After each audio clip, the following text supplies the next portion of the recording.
Hello children, let's continue our session. In this session, we will have a quick recap of the chapter Cell Structure and Functions.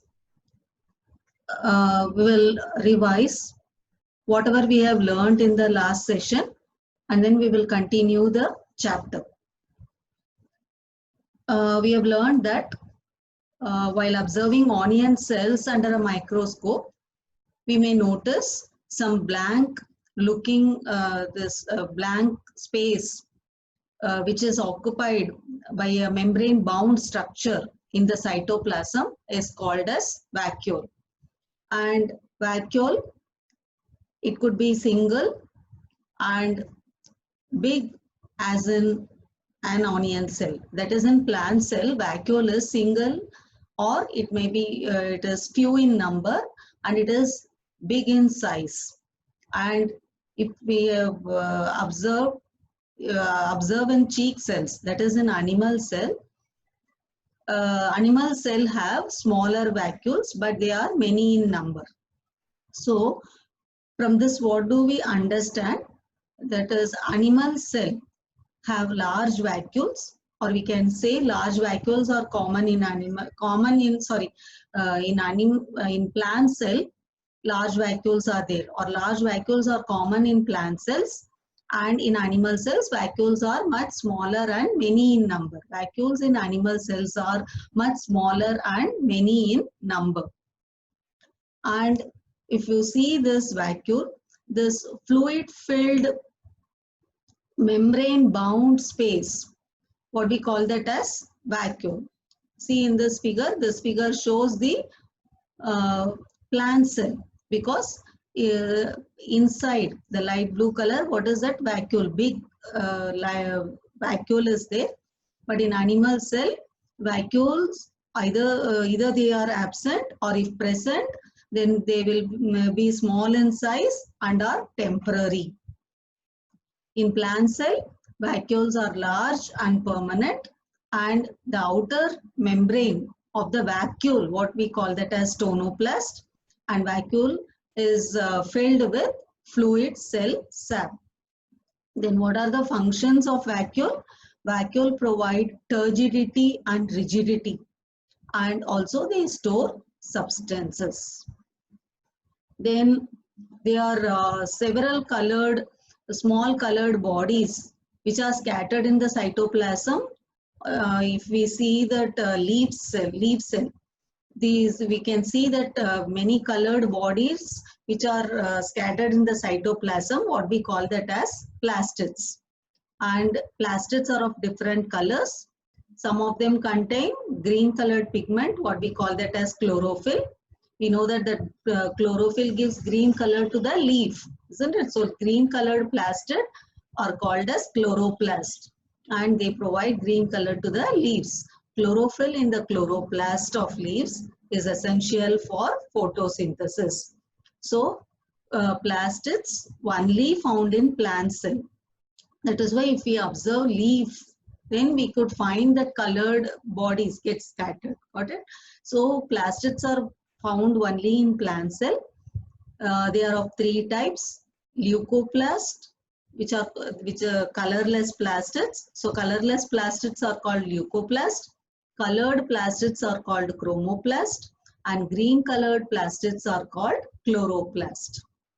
Then what are the functions of plastids? As we know that green colored plastids, what we call that as chloroplast, it helps in photosynthesis. Then leucoplast, there's a colorless plastids which used to store food, fats, etc. And chromoplast imparts color to the flowers as well as fruits. That red color of tomato, orange color of this carrot, and colors, isn't it? So color, chromoplast, it gives color to flowers and fruits. And okay children, now so till now we have learnt about plants and animal cell, various the cell organelles and all. And now we could find the difference between plant and animal cell. So in this session, let's compare uh, animal cell and plant cell. So what we are going to discuss is comparison of plants and animal cell. If we see, we can um, give that similarities and distinguishing features of plants and animal cells. So till now, whatever we have learned, let's discuss.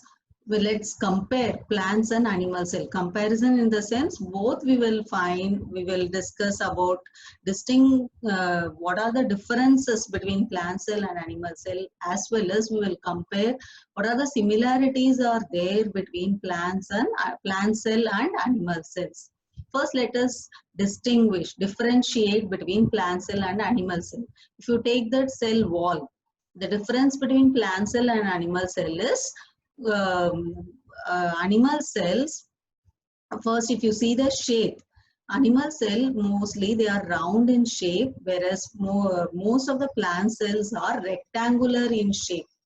And plant cell have a rigid cell wall which surrounds the cell membrane. So outside the cell membrane, plant cell have cell wall, rigid, very strong cell wall is there. And animal cell, they do not have cell wall. And if you see under the microscope, the cell wall is an easy way to distinguish plant cell. If suppose if some cell is observed under the microscope, how do we find out whether the given cell is plant cell or animal cell? By looking at the presence or absence of cell wall. If cell wall is present, then we can easily tell it is a plant cell. Then coming to second difference about chloroplast, that is plastids are present only in plant cell, especially the chloroplast. Plants or we know that plants are autotrophs, that is they produce their own food, isn't it? They produce their own energy, own food from the sunlight with the presence of green colored pigment, what we call that as chlorophyll, by the process of photosynthesis, isn't it? But animal cell, they do not have chloroplast, so they cannot produce their own food. So presence of chloroplast only in plant cell, and animal cell, they do not have chloroplast. Then coming to vacuoles, we know that animal cells have many small vacuoles which are whereas plant cell have only one or two few vacuoles, and this vacuole are so large and it is present at the center. It can occupy 90% of the cell volume. And then coming to, so if you see the size of the vacuole in plant cell, the vacuole is so large so that it in such a way that it occupy 90% of the cell volume. But in animal cell, they are very small in size, and they are temporary. And in plant cell, vacuoles are permanent. Then coming to function of vacuoles, in plant cell, the function of vacuole is to store water, and also it maintains turgidity to the cell. But in in animal cell, vacuoles store water as well as waste. In plant cell, they store water so that it maintains turgidity of the cell. But in animal cell, they store water and waste product. Then coming to position of nucleus, as we have discussed, in plant cell, the vacuole is so large, so it occupies 90% of the cell volume. Because of that presence of large sized vacuole, nucleus is present near the plasma membrane. If you see the position of the nucleus, it is present near the plasma membrane. But in animal cell, nucleus is present at the center of the cell, because the vacuoles are very small in size. Because of that, nucleus is present at the center of the cell. And if you see here the figure A shows this plant cell and B is animal cell. See, you can see that rectangular shape of plant cell, and in animal cell it is somewhat round in shape, and the outermost layer of the plant cell, they have cell wall which surrounds the cell membrane, but in animal cell, cell wall is absent. The outermost covering of the cell is cell membrane in animal cell, but what is the outermost covering of the plant cell? It is cell wall around the cell membrane. And if you see that vacuole, see vacuole is very large, it occupies so much space. It is single vacuole is present, it is so big, it occupies 90% of the volume of the cell. But in animal cell, that vacuoles are very small. You can see that white color empty space. It is very small in size and they are many. And position of nucleus, see nucleus, it is present near the cell membrane corner, near the cell membrane. But here in animal cell, nucleus is present at the center of the cell. And one more, we can see that green colored small sized spherical bodies present in the cytoplasm of the plant cell. What we call that as chloroplast can be seen. But in animal cell, that chloroplast is absent.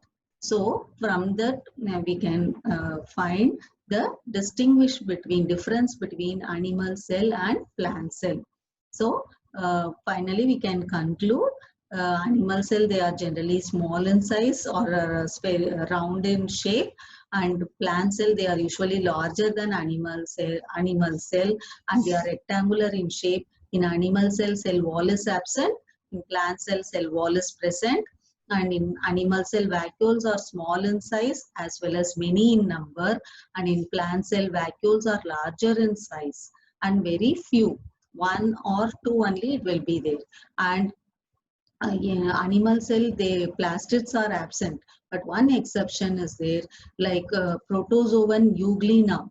It is euglena, the protozoa. It is an animal cell, unicellular organism, but they have plastid. But only one exception. But usually we can tell animal cell plastids are absent and plant cell plastids are present. Got children? So now let us compare the similarities between plant cell and animal cell. So if you see the cell type, both plant and animal cell, they are eukaryotic in nature. What do you mean by eukaryotic in nature? Eukaryote, the cell which has a nucleus with a well-defined nuclear membrane. So well-defined membrane-bound nucleus are present in both plant cell and animal cell. So we can tell eukaryotic in nature. Then if you see nucleus, they are present in both the cell. Nucleus is present in both plant cell and animal cell, and they nucleus carries most of the genetic material present in the chromosome, which carry the genetic information in the form of DNA, which that everything is same in nucleus of both the cell, plant cell and animal cell, but only the position is different. Otherwise, nucleus is present in both plant cell and animal cell. And then cell membrane is also present in both plant cell and animal cell. Isn't it? Cell membrane, which is otherwise called as plasma membrane. And it is semi-permeable membrane which has pores, and it allows only suitable substances in and out of the cell. In both the cases, both plants and animal cell membrane is present. And okay children, we have completed the chapter. So in this session, we have compared how plant cell differ from animal cell in having additional layer around the cell membrane termed as cell wall, and they have colored bodies called plastids which are present in only plant cell, and green plastid containing chlorophyll are called chloroplast, which are essential for preparation of food by the process of photosynthesis only in plant cell. And plant cell has a big central vacuole, unlike animal cell has very small vacuoles and many in number, isn't it? And then we have compared both plants and animal cell, how they have, so what are the similar, how do they similarities between plant cell and animal cell. In both plant cell and animal cell, they have cell membrane. Both the cell are eukaryotic type, and then both cells have nucleus, which are nuclear material, which has nuclear material which has the genetic information or carried by in the form of chromosomes, isn't it? So in this way we have compared the similarities between plant cell and animal cell. Okay children, that's all for the session. Thank you.